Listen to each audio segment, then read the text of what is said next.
بابر امان صاحب نے ایک بیان دیا ہے پی ٹی آئی کے حوالے سے کہ ان کو الیکشن سے کس طرح باہر رکھا جا رہا ہے، وہ بیان آپ کو دکھاتے ہیں۔ الیکشن سے پاکستان تحریک انصاف کو اور عمران خان کو روکنے کے حربے ہیں۔ آپ نے دیکھا 2 سینچریز کے قریب بن گئے مقدمات، ان میں ہے کیا؟ پاکستان تحریک انصاف ہر سیٹ پہ الیکشن لڑے گی، ہم سے زیادہ کسی کی بھی تیاری نہیں ہے الیکشن کی۔ نعیم صاحب، جو نگران حکومت ہے ان کا موقف تو یہ ہے کہ وہ فیسیلیٹیٹ کرنے کے لیے آئے ہیں، الیکشن کی ڈیٹ اناؤنس ہوگی، اس کو فیسیلیٹیٹ کریں گے۔ کیا تحریک انصاف نگران حکومتوں کو بھی ذمہ دار ٹھہراتی ہے؟ ان کے خلاف بھی کوئی عدالت جائے گی کہ اس وقت جو کچھ ہو رہا ہے جس سے تحریک انصاف خوش نہیں ہے اور آپ لیول پلینگ فیلڈ کی بات کریں؟ بہت شکریہ جنید بھائی۔ پہلی بات تو یہ ہے کہ پاکستان تحریک انصاف جو ہے عدالت میں بھی گئی ہے، الیکشن کمیشن کے پاس بھی گئی ہے، لیکن ہماری سنوائی نہیں ہو رہی۔ نگران حکومت کی بات کی جائے تو نگران حکومت نے بھی وہی کام سٹارٹ رکھا جو پی ڈی ایم کے دور حکومت میں 16 مہینے پاکستان تحریک انصاف کے ساتھ، یہ صرف یہ نہ کہیں کہ یہ پاکستان تحریک انصاف کے ساتھ ہو رہا ہے، یہ اس پورے ملک کے ساتھ ہو رہا ہے۔ اس ملک کی بیٹیاں جو ہیں وہ انصاف کے لیے دیکھ رہی ہیں، ایک مقدمے میں رہا ہوتی ہیں، دوسرے میں اٹھا لیا جاتا ہے، دوسرے میں گرفتار کر لیا جاتا ہے، گھروں میں چھاپے مارے جا رہے ہیں، لوگوں کے کاروبار سیل کیے جا رہے ہیں، لوگوں کو اغوا کیا جاتا ہے، اپنے بھائیوں کو، پولیٹیکل بھائیوں کو اغوا کیا جاتا ہے اور پھر پریس کلب میں جناب وہ برآمد ہوتے ہیں۔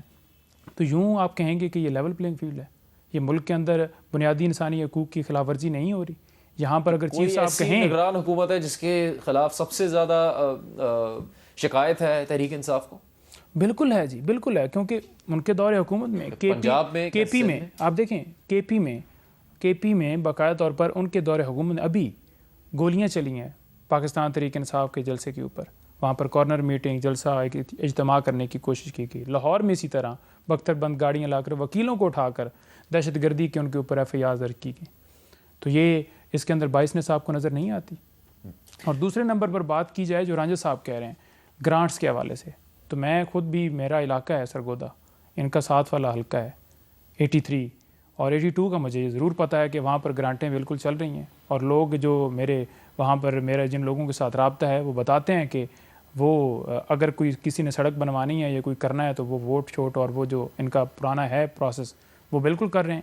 اور دیکھیں، الیکشن کی بات ہو تو پیسے نہیں ہیں، لیکن اگر دھاندلی کا پروسیس کرنا ہو، لوگوں کو خریدنا ہو، ان کو سولنگ نالیوں کا لالچ دے کر، یعنی کہ انہوں نے ایجوکیشن کی طرف نہیں دیکھنا، ہیلتھ کی طرف نہیں دیکھنا، اور اگر انہوں نے کوئی ایسا کام کیا ہوتا تو کبھی بھی یہ لندن علاج کے لیے نہ جاتے، اپنے بچوں کو باہر نہ لے جاتے۔ انہوں نے سڑکوں پر، نالیوں پر، گلیوں پر لوگوں کو لگایا ہوا ہے۔ الیکشن اور کی تیسری بات تاریخ، آخری بات 9 مئی کے حوالے سے، 9 مئی کا سب سے جو نقصان ہے کس کو ہوا ہے؟ پاکستان تحریک انصاف کو ہوا ہے، اس کو سائیڈ لائن کیا گیا ہے۔ انڈیپینڈنٹ تحقیقات کروائی جائیں، کون بینیفیشری ہیں، کن کو حکومت ملی، کنہوں نے حکومت گرائی۔ تو ایسے الزام نہ ٹھہرایا جائے کہ 9 مئی کے اندر یہ جو ہے یہ ملوث پائے گئے ہیں۔ ابھی تک تو مقدمات عدالتوں میں چل رہے ہیں، اور جن عدالتوں کی بات کرتے ہیں انہی نے ان کو سزا دی تھی بدیانتی کی بنیاد کے اوپر، اس پہ ابھی تک کوئی تفصیلات نہیں دی گئی قوم صاحب کو۔ نے کافی سوال رکھے ہیں پاکستان تحریک انصاف کے لیے، ان کو بھی بلائیں گے، شو میں بات ہے۔